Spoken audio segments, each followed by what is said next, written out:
آج کل ہر چیز میں لوگ غربت لاتے ہیں. مولانا سید صاحب غریبی چوری کرنے میں مجبور کر رہی ہے, یہ کرنے میں وہ کرنے میں مجبور. میں کہتا ہوں شرم کرو. غریبی چوری کرنے میں مجبور کرتی ہے, محنت کرنے پہ کیوں مجبور نہیں کرتی؟ اگر غریبی ہے محنت کر, چنا بیچ, کچھ بھی بیچ. اللہ کا وعدہ ہے وہ رزاق ہے, تجھے رزق دے گا. اور جو حلال روزی کے لیے ذلت کی جگہ کھڑا ہوگا اللہ اس کو وہ عزت عطا فرمائے گا کہ وہ اس کا گمان نہیں کر سکتا. جب بڑے بڑے اولیاء چپل سی سکتے ہیں تو کون ہے؟ یہ جھوٹ ہے, مکر ہے, فریب ہے. محنت کرو. ہم سے پہلے بھی غریب گزرے, ہم سے پہلے بھی غریب گزرے, لیکن غریبوں کی غیرت کیا تھی؟ آؤ مجھے خوبصورت سا واقعہ یاد آیا. کیا غریبوں کی غیرت ہے؟ دلی کی جامع مسجد میں روزانہ جو ہے وہ ٹورسٹ لوگ جو آتے ہیں سیر و تفریح کے لیے, سیاح جن کو ہم اردو زبان میں کہتے ہیں, سیاح لوگ, انگلش میں ان کو ٹورسٹ کہتے ہیں. وہ لوگ آتے ہیں دلی کی جامع مسجد دیکھنے کی. یہ بھی خاص بات ہے کہ جب حکومت ہماری تھی تو ہم نے کوئی چیز نہ کرائے پر دی نہ بیچا, ہم نے یہ سب نہیں کی, بلکہ ہم نے ایسی بنایا کہ ہم تو مر کر زمین میں چلے گئے, صدیاں بیت گئی, لیکن ہماری بنائی ہوئی چیزوں کو لوگ آج تک دیکھنے آتے ہیں, اور دیکھنے کے آتے ہیں ہندوستان کو دے کر جاتے ہیں. ہم نے لوٹ کے کھایا اس لیے کہ لٹیرے ہم ہے ہی نہیں. ہم تو دینے والوں کی امت ہے, دینے والوں کی اولاد ہیں, دینے والوں کے ماننے والے ہیں. ہم نے کبھی نہیں لوٹا.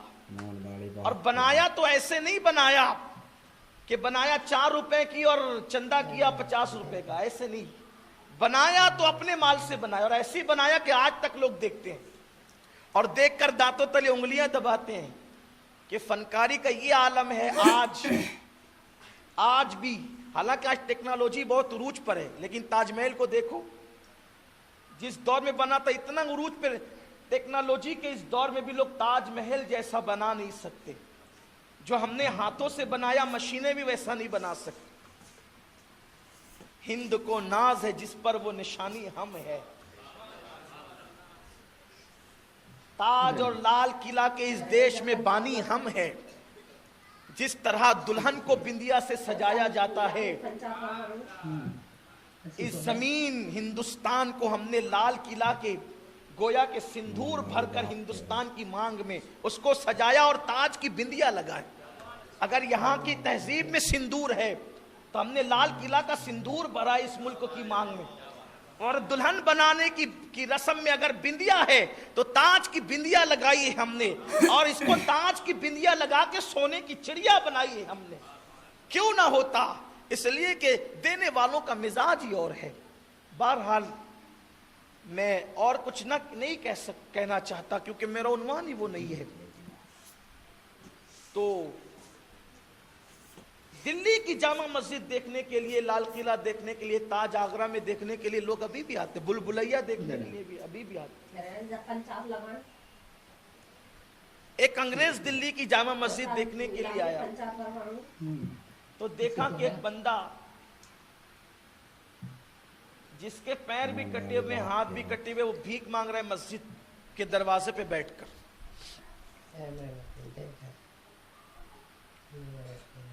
انگریز نے دیکھا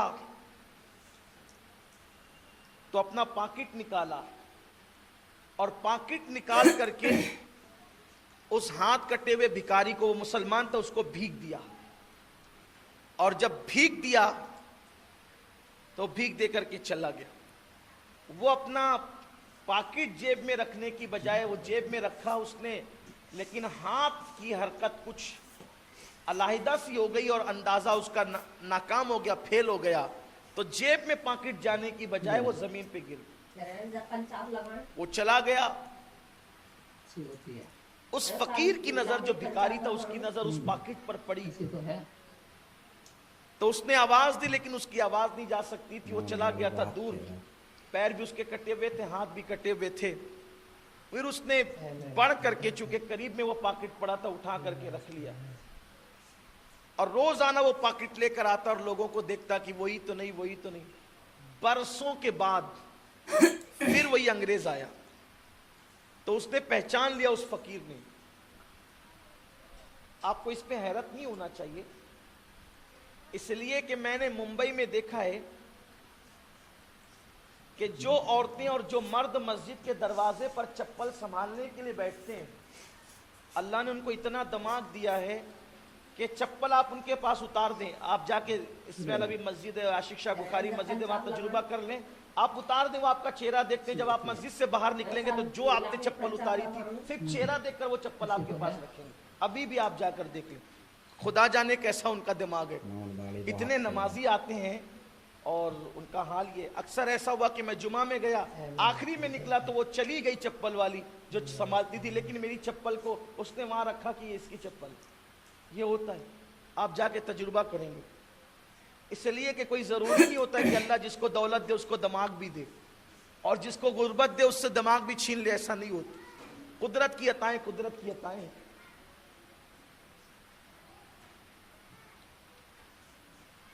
تو وہ دیکھتا رہتا روزانہ, اور آج اس کو انگریز نظر آ گیا تو اس نے وہ پاکٹ اس کو دیا, اور پاکٹ دے کر کے اس کو اس نے کہا کہ یہ آپ ہی کا پاکٹ ہے. اس نے دیکھا تو اس کی ساری رقم جیسے کہ ویسے ہی تھی. اس انگریز نے کہا کہ یہ پاکٹ میرا گرا تھا, میں تو چلا گیا تھا, برسوں بعد آیا, اور تم فقیر آدمی ہو, تم تو بھیک مانگتے ہو. اگر تم یہ پاکٹ کی رقم لے کے خرچہ کر لیتے تو مجھے کیا پتا تھا, کیا معلوم تھا. ہائے رے ہائے, غریب تیرے عشق کو سلام. اگر ایسی غربت ہو تو ایسی غربت امیری پر فوقیت رکھتی ہے. اس لیے کہ غربت جیب کے خالی ہونے کا نام نہیں ہے, غربت دل کے خالی ہونے کا نام. کچھ لوگ اٹھ کر کے اگر ادھر سے ادھر آ جائیں تو وہ لوگ جو بعد میں آ رہے ہیں ان کے لیے ذرا اچھا ہو جائے. آپ ادھر آ جائیں, جلدی سے آ جائیں, 1 سیکنڈ کے اندر تو اچھا ہو جائے. درود شریف پڑھتے ہوئے آ جائیں. آپ بھی بیٹھ جاؤ, بیٹھ جاؤ بابو, اے بابو آپ بھی بیٹھ جاؤ, بیٹھ جاؤ. ابھی کسی کو کچھ مت بولو, درود شریف پڑھو.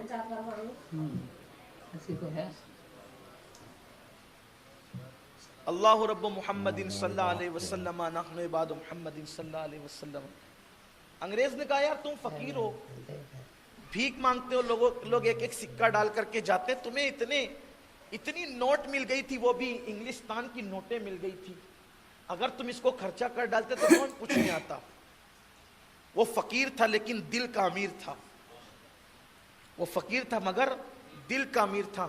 میں کبھی کسی عاشق رسول کو غریب ماننے کے لیے تیار نہیں ہوں, کیونکہ جس کے دل میں عشق رسول بستا ہو اس سے بڑھ کر مالدار کون ہو سکتا ہے. ہر دولت خریدی جا سکتی ہے, عشق مصطفیٰ اس دولت کا نام ہے, اس کو کبھی خریدا نہیں جا سکتا. اور غریب عشق رسول رکھنے والے کو, غریب کہنے والے کو میں اس کی توہین سمجھتا ہوں. اس لیے کہ واللہ ایک پنڈے میں عشق مصطفیٰ رکھا جائے اور ایک پنڈے میں پوری کائنات کی دولت رکھی جائے تو عشق مصطفیٰ بھاری ہوگا. اس لیے کہ جنت عشق مصطفیٰ کی وجہ سے ملے گی, دولت کی وجہ سے نہیں ملے گی. تو اس انگریز نے کہا کہ تم فقیر ہو, فقیر, تم یہ پیسے خرچے کر لیتے تو تمہارا کون کیا کر لیتا, مجھے تو پتا بھی نہیں چلتا. اس فقیر نے جواب دیا, میں مسلمان ہوں اور تم عیسائی ہو. جب تمہارا پاکٹ گرا تو گرتے ہوئے پاکٹ کو میرے اللہ نے بھی دیکھا, گرتے ہوئے پاکٹ کو میرے نبی نے بھی دیکھا, اور گرتے ہوئے پاکٹ کو تیرے نبی, جن کو ہم بھی نبی مانتے ہیں, عیسیٰ علیہ السلام نے بھی دیکھا. اب گرتا ہوا پاکٹ اللہ دیکھ رہا ہے, میرے نبی دیکھ رہے ہیں, تیرے نبی دیکھ رہے ہیں. اب میں اس کو اٹھا کر خرچہ کر لیتا, اب اگر میں اس کو اٹھا کے خرچہ کر لیتا, چرا لیتا, کھا لیتا, تو تیرے نبی چوتھے آسمان سے میرے نبی کو دیکھتے اور میری اس حرکت سے میرے نبی کا سر نیچا ہو جاتا. اس لیے کہ اولاد کی برائی سے باپ کا سر نیچے ہوتا ہے, اور ہمارے نبی ہمیں باپ سے زیادہ چاہتے ہیں، ماں سے زیادہ چاہتے ہیں. ہو سکتا ہے تیرے نبی کہتے کہ دیکھیں آپ کا امتی میرے امتی کے ساتھ کیسی چوری اور زیادتی کر رہا ہے، واللہ میرے نبی کا سر نیچے ہو جاتا. چند پیسوں کے عوض میں اپنے نبی کا وہ اعلیٰ سر جس پر ورفانا لک ذکرک کا تاج سجا ہو، جس پر قیادت، امامت، سیادت کا تاج سجا ہو، شفاعت کا تاج سجا ہو، وہ سر اس چھوٹی سی رقم کے عوض جھکتے ہوئے نہیں دیکھ سکتا تھا. میں تو یہ چاہتا تھا کہ میرے نبی تیرے نبی سے کہے کہ دیکھ تیرے امتی کے پیسے گرے تو میرا امتی فقیر ہو کر بھی خرچہ نہیں کر رہا ہے، چرا نہیں رہا ہے، اور میرے نبی کا سر جو اونچا ہے فخر سے مزید اونچا ہو جائے. ہم تو فاقوں میں زندگی گزار لیں گے لیکن اس اعلیٰ سر کو نیچے کیسے ہونے دیں گے. اب میں یہاں آپ سے کہتا ہوں سنیو، جس نبی کے نام پہ مر مٹنے کی بات کرتے ہو، کبھی سوچا جب ناشتے ہوں گے تو نبی کی سر اقدس کا، جب نماز کے وقت میں گیم کھیل رہے ہوتے ہوں گے حضور علیہ السلام پہ کیا گزرتی ہوگی؟ جب عورتوں کے ساتھ بدفعلی، بد نظری مسلمانوں کے محلے کے اندر جب پاپ ہوتا ہوگا حضور کے دل پر کیا گزرتی ہوگی؟ اپنی بات اختتام پر لے جاتے ہوئے کہوں، گناہ کرنے سے پہلے بس اتنا سوچ لینا، گناہ کتنا بھی چھوٹا ہو وہ نبی کو تکلیف اور اذیت پہنچاتا ہے.